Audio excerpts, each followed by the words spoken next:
You know how sometimes a news story just grabs you and you realize it's about so much more than the headlines suggest?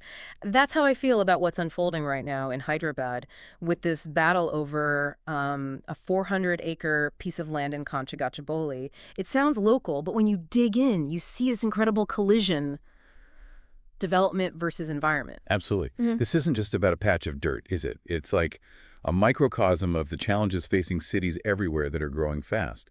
This particular parcel, right next to the University of Hyderabad, has become, well, ground zero for a fundamental question. How do we balance that drive for expansion, which the Telangana government is clearly pushing through the TGISE with protecting our natural spaces? Exactly. On one side, this vision of progress industries, jobs, a modern Hyderabad, but then you have the UOH community students, faculty, alumni, and environmentalists looking at the same land and seeing something invaluable. They see a vital green lung for the city, a crucial habitat, not just empty space. It feels like a real high-stakes drama playing out right now. And it's so compelling because it's not simple, Yeah. Not good versus evil. There are genuine arguments rooted in history, law, real concerns. And this isn't sudden either. Tensions have been building for years. Protests, court battles, politics. We're right in the middle of it, especially with everything in April 2025. Which is why we felt it was so important to really delve into this. Over the next little while, we're going to unpack the layers. We'll explore how this land became such a flashpoint, the different legal arguments, the environmental significance that has people worried, the protests we've seen, and the government's rationale. We'll even get you up to speed on the latest quat stuff. The aim is to give you a really clear picture, all the facets, so you see what's at stake. Right, to really grasp the current conflict, you have to rewind. Back to the mid-70s. In 1974, when the University of Hyderabad started, it got a huge chunk of land, about 2,324 acres in Gachibowli. It was pretty undeveloped then. Hard to picture now, isn't it? Gachibowli being quiet. All that land for university. Exactly. But as Hyderabad boomed, that land became incredibly valuable. Eyes turned towards it, inevitably. And over the decades, the university's holding shrunk a lot. Nearly 700 acres were taken back by the government for various projects. Think Hyderabad, the Gachibowli Stadium. Significant developments that, well, nibbled away at the university's original land. And a key point, one fueling resentment now, is the university claims promises of compensatory land were never fulfilled. That sense of a broken promise being shortchanged, that must have created real frustration. And that brings us to this specific 400 acres in Conchagachibowli, survey number 25. This piece has its own complicated history, doesn't it? Not always slated for industry. That's right. Fast forward to the early 2000s, like 2003, 2004. The government then actually allotted this plot to IMG Academy's Parda for a sports project. Seemed like a totally different path for the land. But the deal fell apart. Non-compliance issues. By 2006, the government officially revoked that allotment. So a sports academy that never happened. But that wasn't the end of the story for this land. It just set up a whole new round of legal fights. Absolutely. IMG didn't just walk away. They challenged the revocation in court. And this legal wrangling went on for nearly 2 decades, from 2006 all the way to March 2024. Finally, the Telangana High Court ruled for the state government, basically backing their ownership claim. Then, in May 2024, the Supreme Court dismissed IMG's special leave petition. Okay, a special leave petition. So when the Supreme Court dismisses that, it means they won't hear an appeal. The High Court ruling stands. Exactly. That legal clearance removed the IMG hurdle. It allowed the government to move ahead with auction plans, which, ignited this current wave of protest and concern. Right. So IMG was out of the picture legally, and the government felt clear to proceed. But UOH and environmental groups have their own legal arguments, right? It's not like everyone accepts the government's ownership claim. That's a really critical point. The Telangana government's main argument rests on old revenue records classifying the land as Kancha Astabal Poramboke Sarkari, basically government wasteland. They also lean heavily on those recent court wins against IMG. And they point to a survey done in July 2024, supposedly with UOH officials present, to fix the boundaries.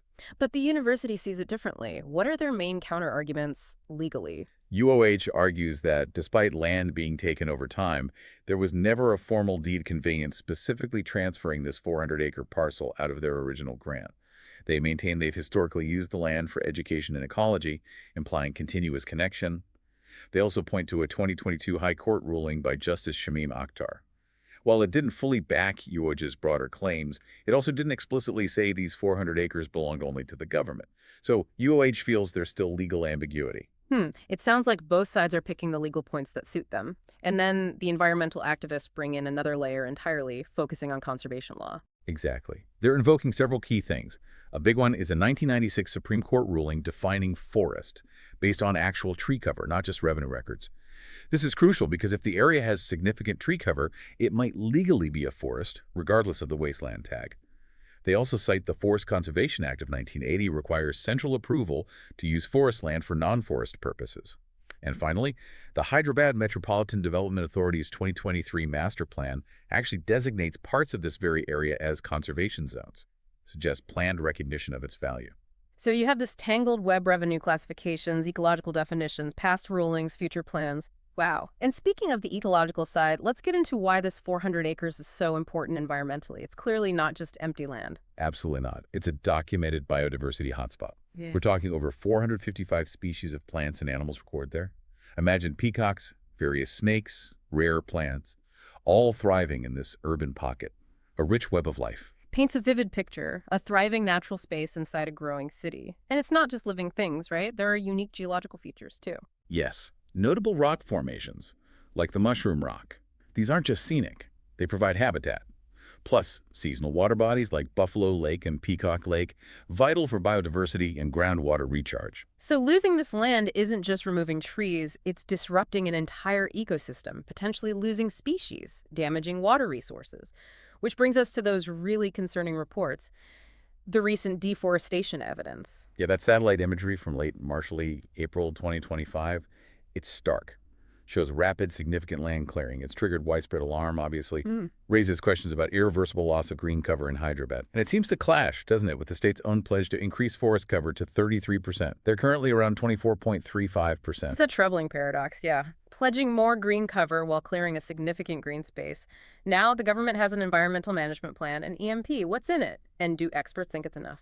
The EMP reportedly outlines preserving key features, the lakes, the rocks, and enforcing sustainable development guidelines. But there's a lot of skepticism about how comprehensive it is, and crucially, how enforceable. The fact that clearing happened so fast, almost overnight in March 2025, has really eroded trust. People feel development is the priority, maybe environmental stuff is just PR. That overnight clearing definitely sent a worrying message about priorities. No surprise, it sparked major protests and political reactions. This isn't just a quiet legal thing anymore. Absolutely. UH students and faculty have been incredibly vocal. Rallies back in mid-March 2025, even effigy burning reported. When earth movers actually entered the site on March 30th, that was the catalyst. Ignited indefinite protests, really escalated things. And things got confrontational, unfortunately. Police intervention. Sadly, yes. Yeah. April 1st, reports of police using lethal charges on peaceful student protesters. Around 53 students were detained. That kind of forceful response drew even more attention, amplified the outrage. And the fallout hit the political arena, too. Parties weighing in, using the situation. Oh, definitely. The BRS, the previous ruling party, accused the current Congress government of hypocrisy on environmental promises. The BJP jumped in, too, demanding the land go back to UOH. Meanwhile, the Congress government suggested the protests are politically motivated, maybe trying to destabilize them. Feels like everyone's trying to score political points on something with real environmental and social impact. And it's not just politicians and protesters, right? Public sentiment seems strong. Social media, petitions. The public outcry has been remarkable. That Change.org petition got over 18,000 signatures in just 24 hours. Huge engagement. Social media is buzzing with hashtag #SaveOiland, hashtag Hyderabad Forest. It's amplifying the message, mobilizing support, shows this resonates deeply with people worried about their city's environment. So against this backdrop protest, public opposition, the government's sticking to the auction plan. What's their core justification? Primarily economic. They project huge revenue from the auction, 10,000 to 15,000 crore. Plus, promises of attracting massive investment, maybe 50,000 crore, and creating around 5 lakh jobs. They're framing this as crucial for Telangana's growth. So, a trade-off narrative. Short-term environmental hit for long-term economic boom and jobs. Any other defenses? Well, they keep repeating their legal stance. The land isn't legally UOH's, and they claim development plans exclude the most sensitive zones. But, as we discussed, UOH disputes the boundaries historically, and environmentalists argue the whole 400 acres is an interconnected ecosystem. And those contradictions are exactly what critics focus on, right? Questioning why compensatory land was never given to UOH, and maybe more pointedly, why start clearing before getting all environmental clearances? Seems like putting the cart before the horse. Absolutely.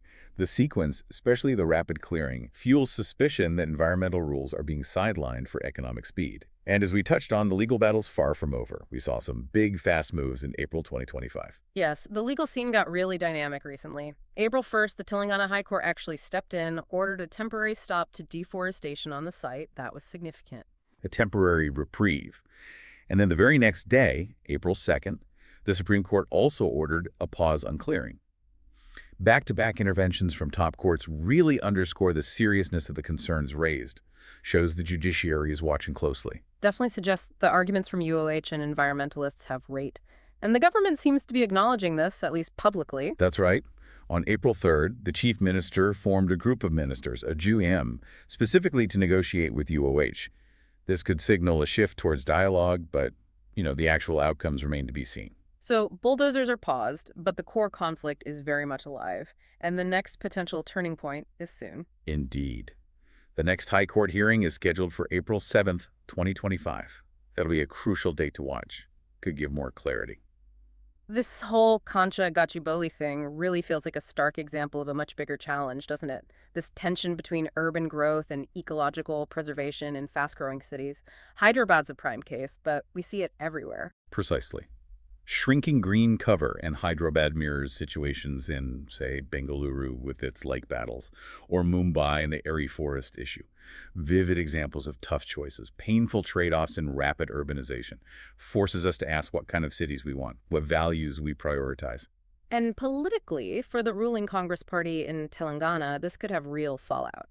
The police action against students, the perception of prioritizing industry over environment, that could alienate voters, especially younger ones. There's certainly a risk of backlash. Public sentiment is strong, engaged. How the government navigates this visible situation could impact their standing long term. So as we stand here in April 2025, the fate of this 400 acres is really up in the air. It's a tangible symbol of that tug of war, economic growth versus natural heritage. The courts are mediating. Public opinion is a factor. Ultimately, whether it becomes another industrial zone or stays a protected green space depends on legal outcomes, political will, and continued public pressure. It really makes you think about the long-term vision for cities like Hyderabad and across India. Are we prioritizing concrete and economic numbers above all else? Or do we truly value the crucial role of natural spaces for our city's health and resilience? Exactly. This isn't just abstract policy debate. It has real, tangible consequences on the ground. What's happening in Hyderabad should prompt all of us to look at similar conflicts in our own communities and really consider the difficult choices involved in land use and development today.